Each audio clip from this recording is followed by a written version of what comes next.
escola do mundo, onde eu posso ensinar e aprender.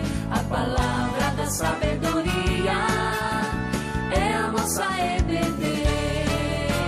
Deus é o nosso diretor, o Espírito Santo nosso professor. A Bíblia é a cartilha que ensina o caminho, a verdade e a vida. Deus é o nosso diretor, o Espírito Santo nosso professor. A Bíblia é a cartilha que ensina o caminho, a verdade e a vida. Oi pessoal, tudo bem? Bom dia. A gente vai para mais uma aula da escola dominical, tá certo? Mais uma aula da nossa revista. A nossa revista é Igreja Complicada. Conhece alguma? São estudos, né, baseados nas cartas de Paulo à Igreja de Coríntios, o livro de 1ª e 2ª Coríntios. Já estamos no segundo livro, tá? É a nossa 11ª lição. E dando continuidade às aulas que já foram dadas, o que está acontecendo ali? Antes da gente ler o texto, só para vocês terem uma ideia e conseguirem compreender melhor o texto, tá? Paulo já tinha dado um monte de marretada na cabeça dos coríntios, já tinha falado para eles um monte de coisas, o que eles precisavam melhorar, o que precisava se arrepender, confessar seus pecados. Eles já estavam melhorando e eles tinham feito uma promessa. E como aconteceu de ter vários novos convertidos naquela igreja, naquela cidade, veio a calhar que tinha um outro povo, um outro pessoal que estava precisando de alimento, que estava precisando principalmente de recursos financeiros, tá? E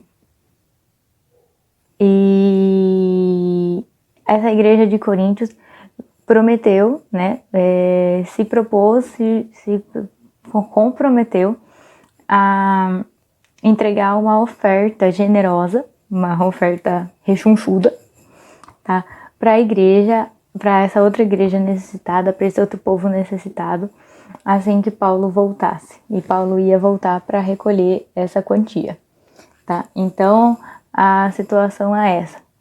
Já faz algum tempo que eles tinham feito essa promessa, esse compromisso, e Paulo está quase para voltar para pegar o valor, e ele está preocupado do pessoal não ter conseguido juntar todo o valor, e ele meio que está fazendo propaganda, tipo, imagina, uma pessoa que está arrecadando fundos, ela vai lá numa outra igreja, numa outra cidade e fala assim: a igreja de fulano, a igreja tal, da cidade tal, se comprometeu, então comprometam vocês também, e esse tipo de coisa. Então ele estava usando como exemplo a igreja de Coríntios. Então você imagina o medo dele estar usando a igreja como referência, e de repente imagina dele voltar lá e a igreja que ele está usando como referência não está com a oferta preparada como combinado, né? Ele ia passar vergonha, a igreja ia passar vergonha, todo mundo.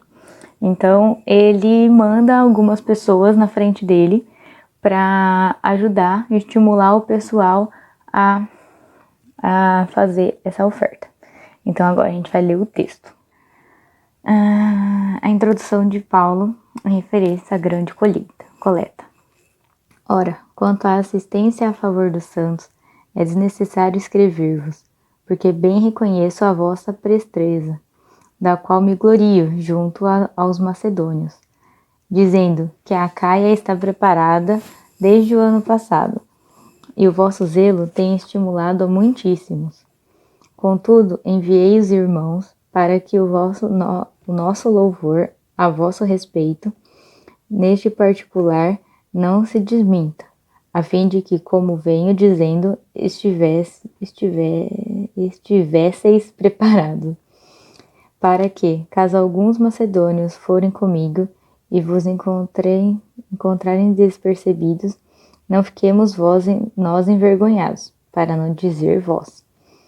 Quanto a esta confiança, Portanto, julguei convenientemente recomendar aos irmãos que me precedessem entre vós e preparassem de antemão a vossa dádiva já anunciada, para que esteja pronta como expressão de generosidade e não de avareza. E isto afirmo: aquele que semeia pouco também ceifará, e o que semeia com fartura, com abundância também ceifará. Cada um contribua segundo estiver proposto no coração, não com tristeza ou por necessidade, porque Deus ama a quem dá com alegria. Deus pode fazer-vos abundar em toda graça, a fim de que, tendo sempre em tudo ampla suficiência, superabundeis em toda boa obra. Como está escrito: distribuiu, deu aos pobres, e sua justiça permanece para sempre. Ora, aquele que dá semente ao que semeia, e pão para alimento também suprirá, e aumentará a vossa sementeira, e multiplicará os frutos da vossa justiça, enriquecendo-vos em tudo, para toda a generosidade, a qual faz que, por nosso intermédio, sejam tributadas graças a Deus. Porque o serviço dessa assistência não só supre a necessidade dos santos, mas também redunda em muitas graças a Deus, visto como, na prova desta ministração, glorificam a Deus pela obediência da vossa confissão quanto ao Evangelho de Cristo, e pela liberalidade com que contribuís para eles e para todos, enquanto oram eles a vosso favor com grande afeto, em virtude da superabundante graça de Deus que há em vós. Graças a Deus pelo dom inefável. Bom, pessoal, então o que é que está acontecendo aqui? Só para a gente ter uma introdução. O texto vai falar sobre a questão da graça e principalmente da generosidade, tá?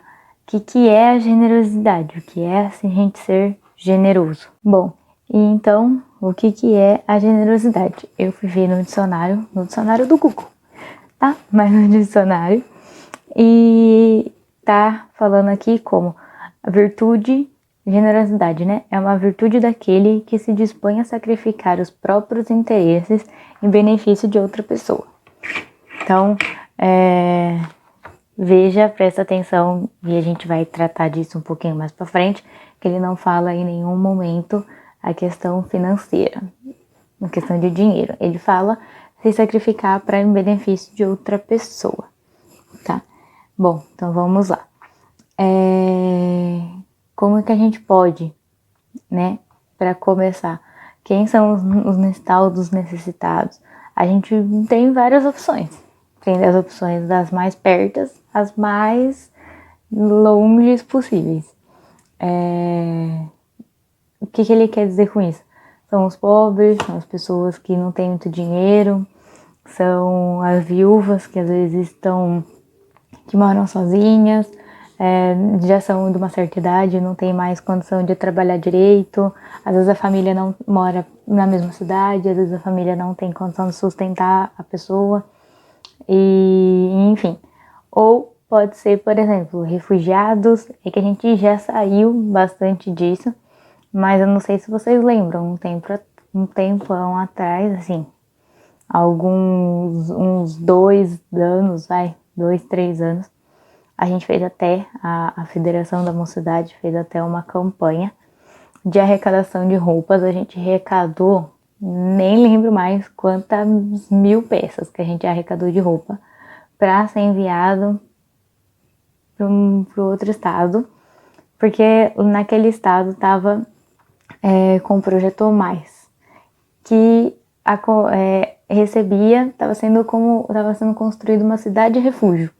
Então as pessoas os refugiados que estavam vindo para o Brasil, estavam criando, né, estavam morando nesse lugar, então as pessoas estavam levantando fundos e roupa e alimento para o pessoal que estava morando, precisava morar naquela cidade. Bom, enfim, tem 1 milhão de exemplos. Outro exemplo, alguns vão saber, a UMP, a Mocidade, tem um projeto nacional de todo ano ir para algum estado também do país, do nosso país, e fazer uma obra social. Esse ano que a gente foi na Missão Kaiowá, né? Então foi perto ali da fronteira com o Paraguai. Mas tem, às vezes, em lugares bem mais perto, em Minas, em Brasília, enfim. Mas bom, vamos lá. Então, voltando para a ocasião que Paulo estava tratando, Paulo estava com medo que o pessoal da igreja de Corinto não desse conta de organizar a arrecadação toda. Mas por quê? Quais seriam as duas causas principais? E eu já dei exemplos de coisas que a gente pode fazer exatamente para a gente já pegar esses exemplos e irmos pensando em por que não fazemos essas coisas. Por que não tratamos, por exemplo, da pessoa, não precisa ir para outro estado ou para outro país. Tem pessoas que são da nossa igreja, tem pessoas que a gente conhece que precisam de uma simples blusa, às vezes, de uma simples comida, e a gente não ajuda, a gente não se propõe a ajudar, ou com uma cesta básica, alguma coisa assim. São dois motivos, e os dois motivos da igreja lá de Coríntios. Por comodismo, então cai no... como se caísse no esquecimento, mas não é cair no esquecimento, né? A gente fica acomodado. A gente acha que, deixa, a outra pessoa faz, tem tanta gente fazendo, por que eu tenho que fazer? Ou acaba correndo na rotina do dia a dia e acaba deixando passar, sempre para depois e nunca faz. Ou uma outra opção, tá? Um outro porquê de as pessoas não contribuírem, né? A questão da avareza, que a gente também vai tratar um pouco melhor, um pouquinho mais para frente, mas avareza o que é? Tá até no versículo 5, a segunda metade do versículo 5, que ele tá preocupado para não parecer que o pessoal daquela igreja era avarento. E o que é ser avarento? É reter aquilo que é do outro. Então, ficar segurando não dá para as outras pessoas aquilo que você acha que é teu, mas não é. Na verdade, pertence a uma outra pessoa, tá? Ou a gente pode dizer como outra palavra, mesquinho. A outra pessoa é mesquinha, tá? E aqui eu queria mostrar para vocês dois livros que a gente também pode estudar um pouco mais sobre isso. Um não fala muito da questão da avareza, da avareza sim, mas não fala muito da questão de fazer obras sociais, mas fala como o dinheiro pode se tornar um ídolo nosso, né? Uma coisa que nos prende, que é o livro dos deuses falsos, do Timothy Keller, tá? Os dois livros são do Timothy Keller. E tem um capítulo só na questão de dinheiro. E outra opção, que daí é mais para pessoas que já trabalham e tem essa dificuldade de dar o dinheiro, tá? É esse livro aqui, Fé e Trabalho, né? Como que a gente interage uma coisa com a outra. É um livro muito bom também. E nesse livro depois tem uma passagem que eu vou ler. O que ele fala? Ele trata bastante a questão da necessidade que a gente tem, da obrigação, do dever que a gente tem de doar para as outras pessoas, tá?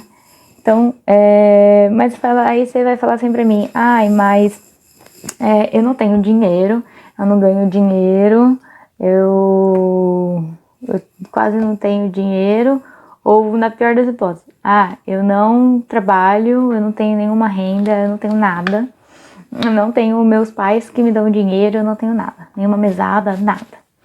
Tá bom. Mas Jesus não veio rico. E ele era o primeiro a ter muita generosidade com todas as pessoas. Mas por quê?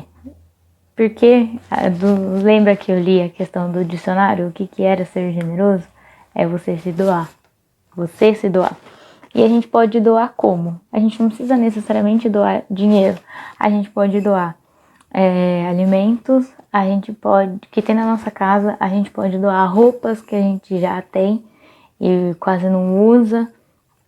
E, principalmente, que é um problema muito da atualidade, não é nem da questão da igreja de Corinto, mas é mais nossa. A gente pode doar nosso tempo, tá? Por que o nosso tempo? Porque agora todo mundo fala só que não tem tempo de fazer isso. Por quê? Porque às vezes ajudar o outro também gasta muito tempo, requer muito tempo, um planejamento, certo? Então, é isso. E aí a gente vai tratar um pouquinho de alguns princípios da generosidade, como que a gente tem que ser, como a igreja num todo tem que ser, tá? O primeiro princípio é da semeadura abundante. Como assim? Vamos lá. No verso 6 do texto que a gente leu, tá? Ele fala assim: e isto afirmo, aquele que semeia pouco, também pouco ceifará. E o que semeia com fartura, com abundância também ceifará. O que é que ele está querendo dizer com isso? Será que ele está querendo dizer que, então, se eu doar bastante, eu vou ganhar bastante dinheiro? Não, não necessariamente, não é isso que ele está querendo dizer, tá? E aí a gente vai rebater isso com o texto de Provérbios 19 e 17, que está na revista, que é assim: quem se compadece do pobre, ao Senhor empresta, e ele lhe paga o seu benefício. Então, ou seja, não significa necessariamente que Deus vai te dar dinheiro em troca. Não é isso, tá? Tanto que a gente vai ter até um tópico mais um tópico falando exatamente o contrário. Não é isso. Tá querendo dizer que ele tá te dando uma recompensa no céu. Então, às vezes você pode ganhar dinheiro. Deus vai continuar te dando dinheiro ou não, independente. Mas ele vai te dar uma recompensa no céu. Porque se você tá emprestando, né? Você tá dando alguma coisa para o necessitado aqui, o texto de Provérbios fala que você é como se você estivesse emprestando para o Senhor. Então ele vai te pagar como? Com uma recompensa no céu, tá? Então não é só com dinheiro que a gente pode ter recompensa. A principal recompensa que a gente tem que buscar é exatamente essa, a do Senhor, e não o dinheiro. O dinheiro deveria ser a nossa última preocupação.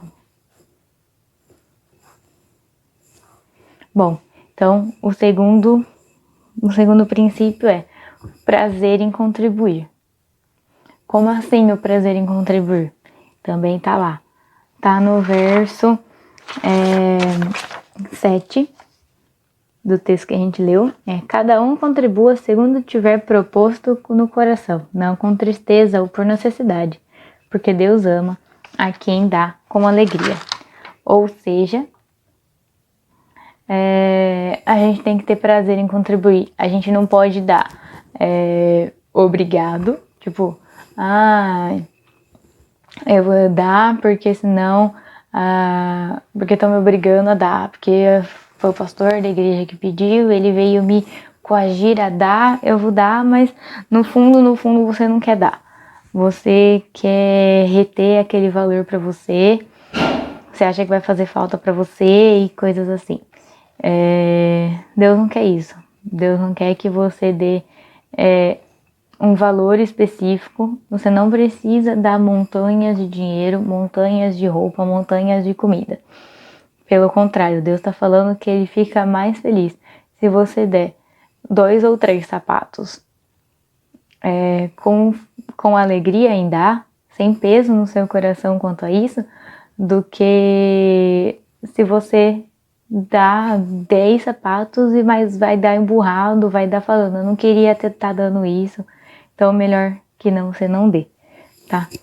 E isso cai muito na questão dos ídolos do coração. Porque quando a gente não consegue dar uma coisa, significa que aquela coisa nos pertence. E isso é um pastor que foi para a Índia, que estava com uma missão na Índia, e a revista traz esse exemplo, tá? O pastor chama Samuel Kamaleson. Isso aí. E ele fala assim: você só possui aquilo que doa. Aquilo que você não consegue doar, possui você. Então, é uma frase bem pesada, porque se você não consegue dar uma coisa de livre e espontânea vontade, sem peso no seu coração, significa que aquela coisa é que te tem, aquela coisa é que tá te prendendo. E deveria ser o contrário, tá? E isso é muito ridículo. É ridículo ser assim, é ridículo você querer possuir alguma coisa. Porque aí agora eu vou ler o que está escrito nesse texto aqui. Ele fala assim: você trabalhou com talentos que não conquistou. Atravessou portas de oportunidades que não foram criadas por você. Ou seja, o que está querendo dizer aqui? Você conseguiu esse dinheiro que não foi você que conseguiu. Se você está nesse trabalho, foi porque Deus abriu portas da oportunidade de você ter esse trabalho.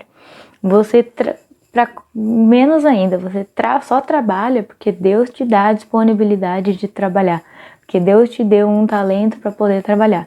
Porque se Ele não tivesse te entregue esse talento, se Ele não tivesse te entregue essa capacidade, Ele podia ter te feito um vegetal.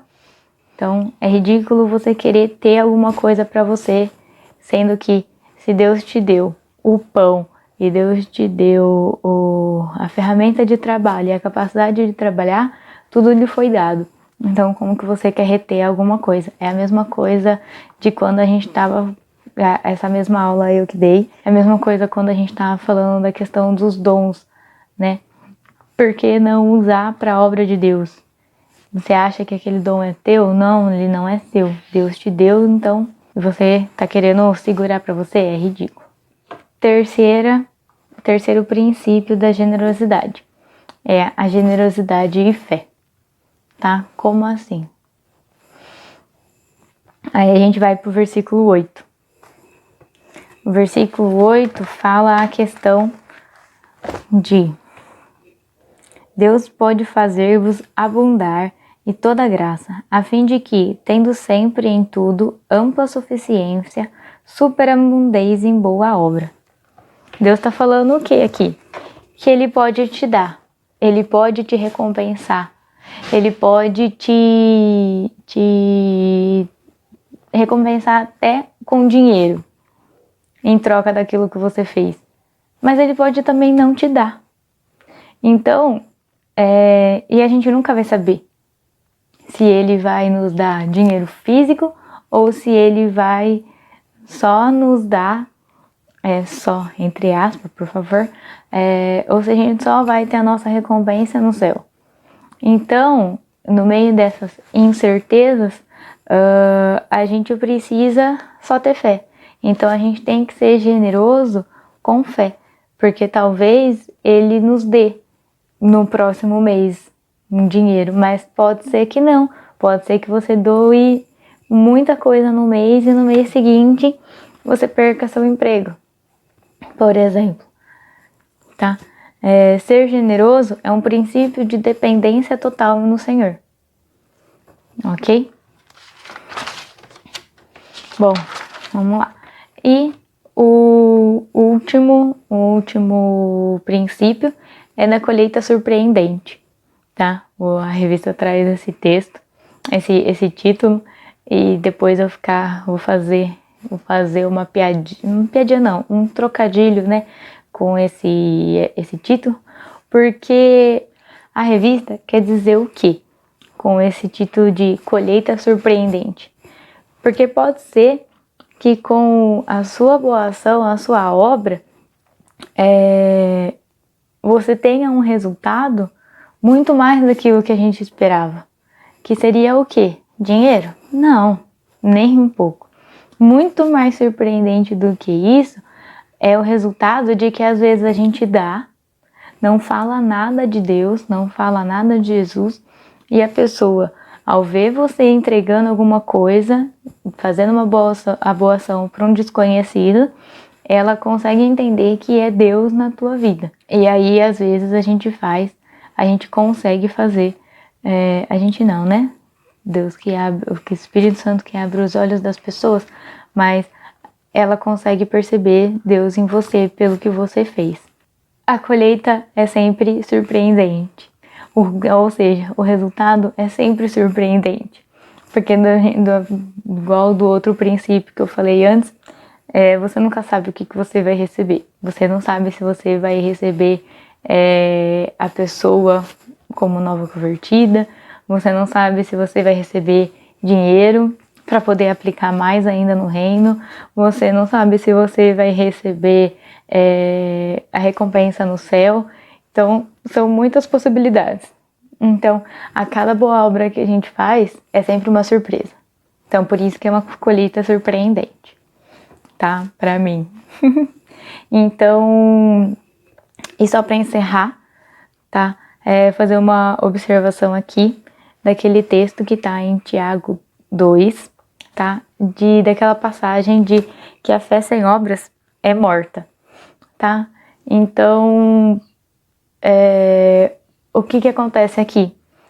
E toda vez que a gente tem que se atentar, toda vez que a gente for fazer uma evangelização, que é a parte da fé, né? A gente não pode deixar de ver a parte social. Então a gente não pode deixar de ver a necessidade do próximo. Porque, por exemplo, fazer uma boa ação sem falar de Jesus ativamente, pode. Porque é aquilo que a gente estava falando da colheita surpreendente.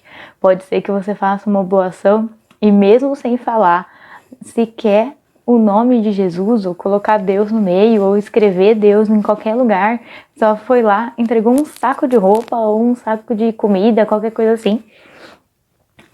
Só com isso pode ser que a pessoa já entenda que foi Deus e entenda Deus, sem você precisar falar. Agora, o contrário, você ir lá, bater na porta da pessoa, falar assim, eu vim aqui porque eu sei que você tá perdida, eu vim aqui fazer uma oração por você, ou eu vim aqui evangelizar, eu vim falar de Jesus pra você.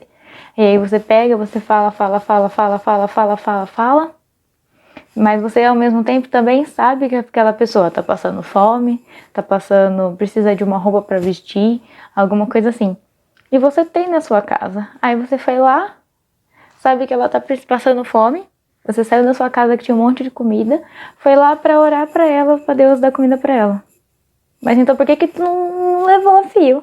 Por que você não levou a comida pra ela? Entendeu? Por isso que a fé sem obras é morta. Tudo que você falar pra ela, vai tudo por água abaixo. Porque ela não vai te levar a sério. Bom, e aí fazendo uma piadinha, né? Até Jesus passou fome. E olha que ele é cheio de sabedoria, sabe toda a palavra, sabe? Ele é a palavra. Então, aquela história de não vamos utilizar o texto de saber da palavra, quem toma dessa água nunca mais terá sede, ou quem comer quem comer da palavra nunca mais terá fome. Vamos separar bem as coisas. A carne e o espírito, nesse sentido, são bem diferentes. Então, não vamos... Se até Jesus, que é a palavra, passou fome, quem dera a gente. Então, é isso que eu tenho aqui para falar. A marca do cristão é ser servo, sempre foi ser servo. A gente tem falado isso em várias aulas, falamos isso na aula dos talentos, falamos isso principalmente na aula que os 4 professores participaram, né, na aula da questão do amor, e que se a gente não tem o amor de Deus, que é a marca do cristão, que é o servir, a gente tem que ser generoso com os outros, se a gente ama verdadeiramente as pessoas. E é isso. Tá bom? Um beijo pra vocês, um ótimo domingo.